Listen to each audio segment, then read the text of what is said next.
ازيكم يا جماعه؟ من سنه تقريبا كده وانا في نهايه العام الدراسي بتاعي، خلاص يعني في الامتحانات او داخلين على الامتحانات وكده. وطبعا في الفتره دي زي اغلب الناس انت ملتزم في الصلاه قريب من ربنا عشان ربنا يكرمك في الامتحانات وتجيب درجات كويسه، وبعد كده الدنيا بتبوظ منك عادي. طبعا دي حاجه غلط جدا، ولكن يعني ساعات بتبقى كويسه في فكره ان انت تبقى بدايه بالنسبه لك، تحاول ان انت تكمل من بعدها. زي رمضان مثلا، لما بيجي رمضان نحاول ان هي يبقى بدايه بالنسبه لنا، وبعد رمضان نكمل ونستمر على الوتيره ديت. ولكن السنه دي كانت مختلفه شويه، لاني قررت ان انا لازم اكمل على اللي انا بدات فيه من بعد الامتحانات. ولما تخش الاجازه لازم احاول اكمل على التزامي والتزامي في الصلاه، وبحاول ان انا اقرب اكتر من ربنا. جت الاجازه وبدات فعلا في خطوات ان انا لازم اكون ملتزم، لازم اكون احاول ان انا بداوم على كل الصلوات، بحاول ابعد عن اي ذنوب او اي حاجه ما كنت بعملها. يعني كانت ماشيه وبحاول وبزق نفسي وهكذا. دخلنا في السنه اللي بعدها، وكانت سنه دراسيه مهمه جدا بالنسبه لي. وطول الفتره دي الموضوع كان ماشي طبيعي، بكتشف نفسي اكتر، بكتشف حاجات اكتر في الدين ما كنتش اعرفها، صحح حاجات لنفسي انا ما كنتش عارفها وكنت بعملها غلط. من الحاجات اللي اكتشفتها مثلا في الفتره دي ان العادي جدا ان انت تكون بتصلي كل الصلوات. ده النورمال، ده المسلم اللي هو الطبيعي، اللي هو العادي جدا، اللي هو الف ب اسلام كده، انت تكون بتصلي كل الصلوات. جامد سنه انت بتصليهم في الجامع، بس ده لازم تكون عارف ان ده الطبيعي. انت كده ما عملتش اي حاجه، ما فيش اي انجاز، انت كده عادي بتطبق الحاجات العاديه جدا، ما فيش اي حاجه. لكن يعني في الوقت الحالي ده بالنسبه لناس كتير انجاز، تكون بتصلي كل الصلوات في الجامع. طب عايز تبقى جامد بقى، حاجات تانية كتير. في ناس بقى اللي داخله بختم قران مره ومرتين وثلاثه، في ناس اللي بتدرس فقه، ناس اللي بتحفظ السنه، في حاجات تانية. ان انت تكون بتصلي ده بس يعني ده عادي ماشي. ما عملنا ايه بقى؟ ما ايه الجديد؟ ما ده احنا بنعمله عادي جدا. هو اصلا ما ينفعش، يعني ما ينفعش ان انت تكون مسلم وما بتصليش، ما ينفعش. تمام، يعني ده اساس. فتمام ماشي. يعني من ناحيه الصلاه دي احنا بنحاول نلتزم بكل الصلوات على قد ما نقدر، ونحاول نكون في الجامعه على قد ما نقدر. بس زي ما قلت لك ما فيش اي تغيير جذري، ما فيش اي حاجه بتوقفني. انا تمام، انا عادي يعني. لحد ما جت 7 اكتوبر. كلنا عارفين ايه اللي حصل في 7 اكتوبر. والموضوع ده كان بالنسبه لي هو على قد ما كان في حاجات كويسه، على قد ما كان في يعني صدمه ووقفه كده مع نفسي.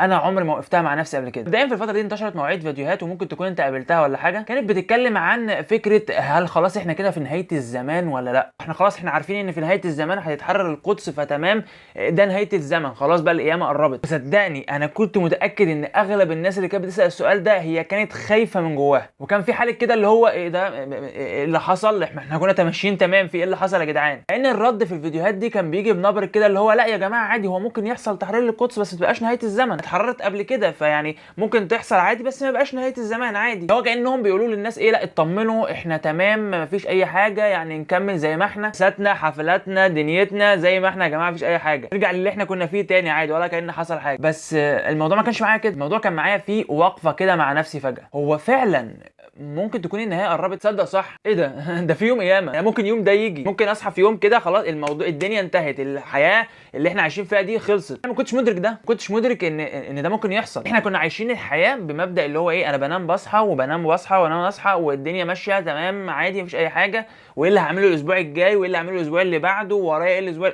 هي الدنيا ماشيه معايا كده. بس فكره بقى ان انت تنام ما تقومش، دي ما كانتش تيجي في دماغي. فكره ان النفس هيخرج مش هيرجع، دي ما فكرتش فيها. من هنا بدات افكر فيها، بدات افكر في ان النهايه ممكن تكون قريبه قوي ليك، بس انت مش واخد بالك، او الدنيا واخداك، فممكن ما يكونش حاسس بيها. من هنا بدأ منظوري للدنيا يختلف بشكل كبير. بدأت أبص على حاجات عادية كنت بعملها بشكل عادي ومش ببص لها على إنها أي حاجة تانية، بدأت أشوف إن هي غلط والمفروض تتصلح والمفروض تتعدل. يعني نلتزم في الصلاة، نوقف أغاني، نبدأ بقى نحفظ قرآن، لأن إحنا ما بنفتحش المصحف ده غير كل رمضان، نسمع فيديوهات أكتر، نفهم أكتر عن الدين، عشان إحنا يعني إيه بعاد شوية، فلازم لا النهاية ممكن تكون قريبة منك جدا، فأنت لازم تلحق نفسك. بس أكتر إحساس كان واصل لي في الفترة دي هو الإحساس اللي بيجي لك كل ما تيجي تنام. مش عارف هل الناس بيوصل لها الاحساس ده ولا لا، بس لما بتيجي تنام يبدا بيبقى عندك خوف كده من ان هو انت ممكن تنام فعلا ما تقومش. والاحساس اللي كان بيجي لي في الفتره دي ان انا مش مستعد خالص اطلاقا نهائيا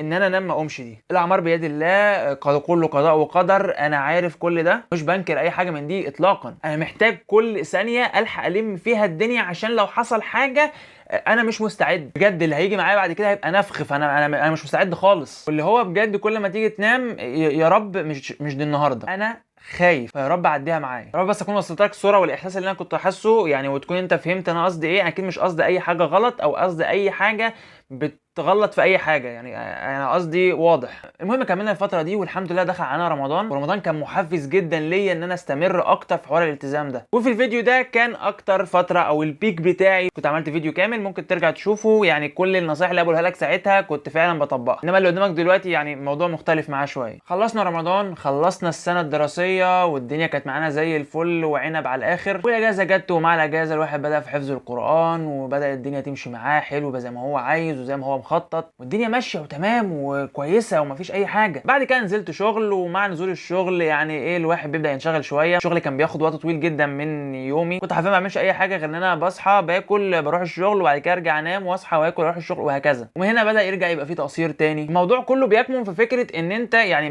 مع كل تقصير انت بتعمله بيبقى فيه تانيب ضمير، ومع تانيب الضمير بيبقى فيه مشاكل في دماغك وبقى اوفر ثينكينج وتقعد تعاتب نفسك. فانت بتلجأ في الحاله دي او اي شاب في الحاله دي بيلجأ للمسكنات. واحده من المسكنات هي الاغاني. طبعا الاغاني هي اللي بتغير من المشاعر بتاعتك وبتحطك في مود على حسب بقى انت عايز مود ايه. بيبقى مود سعيد طبعا عشان تهرب من الواقع اللي انت فيه، فانت بتلجأ لها عشان توقف الخناقه اللي موجوده جوه دماغك. الموضوع بقى تكاسل في تكاسل في تقصير، فالدنيا بدأت تبوظ منك، تخش في سنه دراسيه جديده وبعد كده بشويه وبتسيب الشغل، فبتبدأ تفوق لنفسك تاني، تركز بقى في حياتك. طب هو انا ليه قصرت؟ طب انا ايه اللي وصلني للحته اللي انا فيها ديت؟ طب هو انا اصلا كنت برجع ازاي؟ يعني انا كنت بعملها ازاي؟ تأنيب الضمير ده ما بقاش معاك بقى. انت قعدت فتره ضميرك ما بيأنبكش نتيجه ان انت عمال تسكنه تسكنه تسكنه ما بقاش موجود. انت الصلاه بتفوتك فانت ما فيش بقى التأنيب بتاع اللي هو زهقان ومتعصب مش طايق نفسي بسبب الحوار اللي حصل. فازاي ترجع ده؟ انت مش عارف ده كان بتعملها ازاي، ما اعرفش كنت بعملها ازاي. وعلى فكره طول الفتره دي ملازمني دايما نفس الاحساس اللي بدأ معايا، وهو ان انا كل ما اجي انام ببقى مش مستعد خالص ان انا يعني ما اقومش بكره، خايف جدا يحصل اي حاجه لحد ما بتيجي الضربه الثانيه. وهو اللي حصل في الصوره دي. ويعني اظن الموضوع يعني شارح نفسه اللي حصل وان شفتوا الفيديوهات وكده. فكره ان في فيديوهات على تيك توك قابلتني بتشرح الموضوع ده. طبعا من اشهرهم الفيديو الشهير بتاع الشيخ سمير مصطفى، كان بيتكلم فيه على انه هو مش هيتم هدم الكعبه مره واحده كده، ولكن هيتم انتزاع هيبه الكعبه من مكانها في قلوب المسلمين. وبعد ما ينتزع هذه الهيبه وهذه الوقار الناس بتتعامل عادي مع الكعبه وهكذا. واحد كان بيتكلم في الفيديو ده على ان خلاص هي تعتبر النهايه قربت كده، خلاص بتنتزع الوقار من الكعبه، فمن بعد كده ايه هيتم هدم الكعبه بقى ولا ايه؟ ما احناش عارفين، بس واضح ان النهايه قريبه. نفس الموضوع اللي حصل لي من 7 اكتوبر، هي قريبه جدا وممكن تحصل في اي وقت. لكن انت الدنيا بتاخدك فانت بتنسى، لكن انت لازم دايما تبقى فاكر الموضوع ده في دماغك. طول ما انت فاكر، طول ما انت مستقر وملتزم بالتعاليم بتاعتك، ملتزم بصلاتك، ملتزم بعلاقتك بربنا، اول ما هتنسى، اول ما الدنيا هتشغلك، الموضوع هيفلت منك خالص. والموضوع كله يا معلم انا مش بخوفك، انا مش بقول لك اللي هو الموت والعذاب ومش عارف، انا مش جاي اخوفك، بس الفكره ان انت لازم تبقى واخد بالك من نفسك وواخد بالك انت بتعمل ايه، وفاكر دايما حوار ان هي عباره عن لحظه، نفس خارج ما يرجعش، رمشة عين. لازم تبقى مركز في الموضوع ده كويس قوي، لان الدنيا فعلا ملهيه. وفي الوقت اللي احنا فيه ده بكلمك واحد عنده 20 سنه، السوشيال ميديا موجوده، ماتشات كره موجوده، افلام مسلسلات بملايين. بص سهل جدا تجيب مسلسل وفيلم على الموبايل والدنيا سهله جدا، فالملهيات كتير. فلو انت غفلت لحظه ومشيت تبع الدنيا خلاص الدنيا هتسحلك. مش شرط ان انت تروح في حاجه غلط، يعني مش شرط ان انت تروح في سكه فيها مخدرات بقى والجو ده، مش لازم. بس انا بقول لك ان انت تنسى نفسك، تنشغل بهموم الدنيا، ليك مشغول دايما مثلا بالدراسه والمذاكره ومش عارف ايه وبتاع، وراكن الصلاه دي على جنب. لازم تعمل ان انت في اولويات واساسات في حياتك. ومعلومه لازم تكون انت عارفها طبعا، الحمد لله الحمد لله ان في حاجه اسمها التوبه، وان باب التوبه مفتوح، لانك هتغلط، والله هتغلط وهتذنب وهترجع للذنب تاني. لحد دلوقتي لسه بروح واجي في حوار الاغاني. اهم حاجه ما تستسلمش، اهم حاجه ما تقولش اللي هو خلاص ما فيش فايده مني بقى، وانا اصلا عيل ابن كذا كذا هو فاهم وما مش هعرف اعمل اي حاجه. ما فيش الكلام، ما تقولش لنفسك كده. حاول مره واثنين وثلاثه. ما ينفعش ان انت في الاخر تخش النار، يعني والله مش هينفع، مش هيستحمل، ومحدش فينا هيستحمل. فانا هحاول باقصى حاجه عندي، هحاول بكل ما اقدر عليه. والموضوع ده برضو يودينا لنقطه مهمه جدا. امتع احساس كان بيجي لي في الفتره دي هو ان الالتزام والقرب من ربنا بيموت عندك التعلق بالدنيا. اوضحها لك على قد ما اقدر ويا رب تكون فاهمني صح. انت بتقرب من ربنا قوي، تبدا الدنيا بالنسبه لك بقى ايه، فاهم، تصغر، تبدا الدنيا بالنسبه لك تبقى كده، فاهم، حاجه كده، حاجه اللي هو بالنسبه لك يعني